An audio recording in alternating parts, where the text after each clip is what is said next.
અશોક ચૌધરીએ પોલીસ ફરિયાદ નોંધાવી છે। હુમલાના પ્રયાસને લઈને આ પોલીસ ફરિયાદ નોંધાવવામાં આવી, જેમાં 4 લોકો સામે ફરિયાદ છે। કિંજલ રબારી અને અશોક ચૌધરીએ પ્રેમ લગ્ન કર્યા હતા। વિવાદ બાદ બંને છૂટાછેડા માટે પણ રાજી થયા હતા। ત્યારે રાધનપુર ફેમિલી કોર્ટમાં છૂટાછેડાની અરજી કરી હતી। કોર્ટમાં મુદ્દત પૂર્ણ કરી પરત ફરતી વખતે હુમલાનો પ્રયાસ થયા હોવાની ફરિયાદ છે। અશોક ચૌધરીની ગાડીને ઘેરીને મારવાનો પ્રયાસ થયો, તીક્ષ્ણ હથિયાર સાથે મારવાનો પ્રયાસ કર્યા હોવાનું તેમણે ફરિયાદ નોંધાવી છે। છૂટાછેડાના કાગળ પર સહી કરાવવાની પણ મનાઈ કરાઈ હતી। વધુ વિગત સાથે મારી સાથે સંવાદદાતા યશવંત જોડાઈ ગયા છે। યશવંત, આ વિવાદ ફરીથી વકર્યો છે, હવે જે આ ફરિયાદ નોંધાઈ છે તે વિગતવાર જણાવશો। પ્રીતિ, સ્વાભાવિક રીતે જે ખૂબ જ ચર્ચિત આ મુદ્દો હતો, કારણ કે જે રીતના રબારી સમાજની કિંજલ રબારી છે તે ખૂબ જ લોક ગાયિકા પ્રખ્યાત છે અને તેના જયારે પ્રેમ લગ્ન થયા હતા અશોક ચૌધરી સાથે, ત્યારે આ મુદ્દો મીડિયામાં ખૂબ જ ચર્ચિત થયો હતો।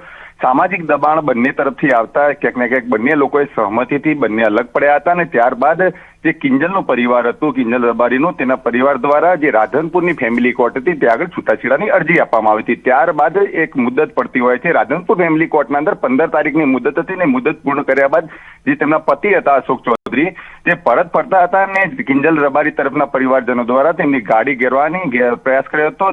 જે છરા હતા, જે છરા વડે તેમને છરા બતાવીને તેમને મારવાનો પ્રયાસ કર્યો હતો। ત્યારબાદ તેઓ પરત 15 તારીખે ઘરે ગયા હતા, તેમના પિતા સાથે વાત કરી હતી। પિતા સાથે વાત કર્યા બાદ પિતાએ કહ્યું હતું યશવંત આપ જોડાયેલા રહેજો આપણી સાથે। અશોક ચૌધરી ફરિયાદ જેમણે નોંધાવી છે તે આપણી સાથે જોડાઈ ગયા છે। અશોકભાઈ, ન્યૂઝ 18 પર આપનું સ્વાગત છે। અશોકભાઈ, મારો અવાજ આવે છે? સંપર્ક નથી થઈ શક્યો। યશવંત, આપણે અશોકભાઈનો પણ સંપર્ક કરવાનો પ્રયાસ કર્યો। તેમણે જે ફરિયાદ નોંધાવી છે તે થોડી વિગતવાર જણાવશો। ફરિયાદમાં કઈ કઈ બાબતોનો ઉલ્લેખ કરાયો છે?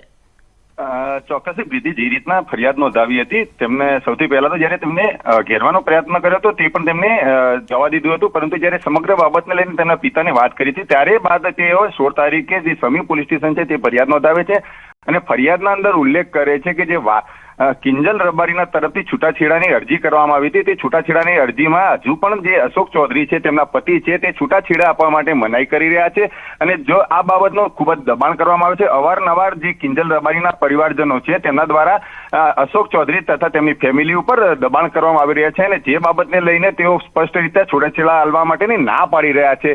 આ તમામ બાબતને લઈને જ્યારે મુદત પડતી હોય છે, મુદત પડ્યા બાદ 15 તારીખે પરત જતા હતા ત્યારે આ સમગ્ર ઘટના બની હતી। ત્યારબાદ અશોક ચૌધરી પણ અમે સંપર્ક કરવાનો પ્રયત્ન કર્યો હતો, પરંતુ અશોક ચૌધરી હજી સુધી મીડિયા સમક્ષ આવ્યા નથી। જે આ તમામ બાબતનો લઈને એક તરફ જ્યારે ફેમિલી કોર્ટના રાધનપુરની ફેમિલી કોર્ટના અંદર છૂટાછેડાની ફરિયાદ ચાલી રહી છે, તો બીજી બાજુ સમી પોલીસ સ્ટેશનના અંદર અશોક ચૌધરી દ્વારા કિંજલ રબારીના પરિવારજનોનો કુલ 4 લોકોના ઉપર ફરિયાદ કરવામાં આવી છે। 2 લોકોના નામજોગ અને 2 લોકો હજી સુધી ઓળખી શકાયા નથી। તમામ બાબતને લઈને અત્યારે કહી શકાય કે કિંજલ રબારીના જે પ્રેમ લગ્નનો મુદ્દો હતો, ગરમાયો હતો, તે ફરીથી એકવાર વિવાદમાં આવી ગયો છે। પ્રીતિ, બિલકુલ। આ ઉપરાંત યશવંત, જે રીતે આપે જણાવ્યું કે જે 4 લોકો સામે ફરિયાદ નોંધાઈ છે, જેમાં 2 નામજોગ ફરિયાદ છે અને 2નો વિષય ખ્યાલ નથી, તો આજે જેમની વિરુદ્ધ નામજોગ ફરિયાદ છે એ કોણ છે, તેમના વિશે કોઈ વિગત?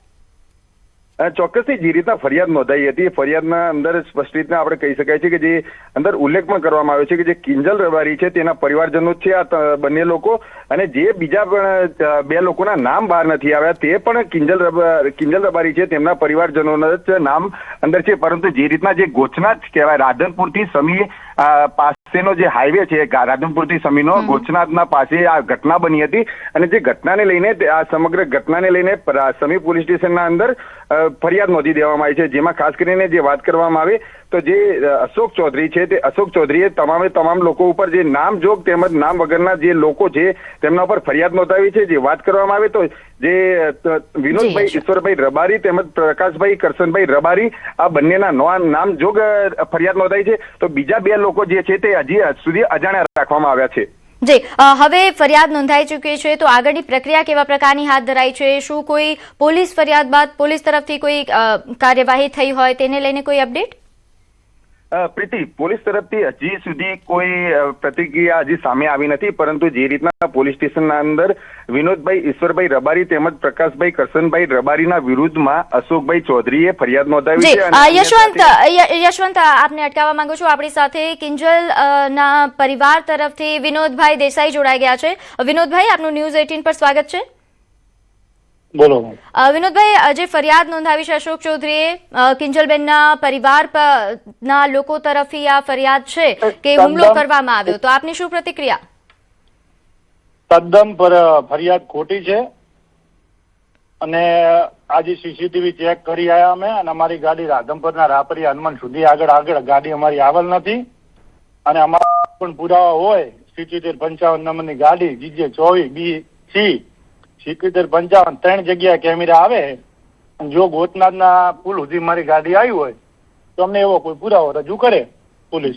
અચ્છા, ફરિયાદમાં જે આજે ફરિયાદ કરેલ છે તદ્દન ખોટી છે અને ગમે રીતે કરાયું હોય દબણથી.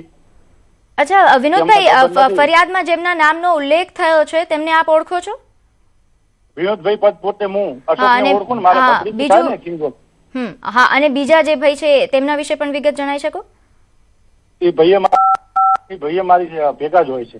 એટલે આપ એ ભાઈને મેં 12:38 એમની ગાડી મૂકીને મેં શક્તિ હોટલ થી બેસાડેલા અને અમે બંને રાપરિયા હનુમાન દર્શન કરવા જવા નીકળેલા અને અમે બંને રાપરિયા હનુમાનમાં વાતમાં થોડાક ભૂલી ગયા તો થોડાક આગળ આયા અને થોડાક પાછા વળી અને અમે રાપરિયા હનુમાન આગળ બેઠા, અહીંયા કને આવીને બેઠા અમે. એના રાપરિયા હનુમાનના સીસીટીવી છે અમારી પાસે અને જે અમારી ગાડી જે આગળ નીકળ્યો છે ને, આગળ એક પંપ આવે છે, અહીંયા કને 24 કલાકના સીસીટીવી ચેક કરાવી લે.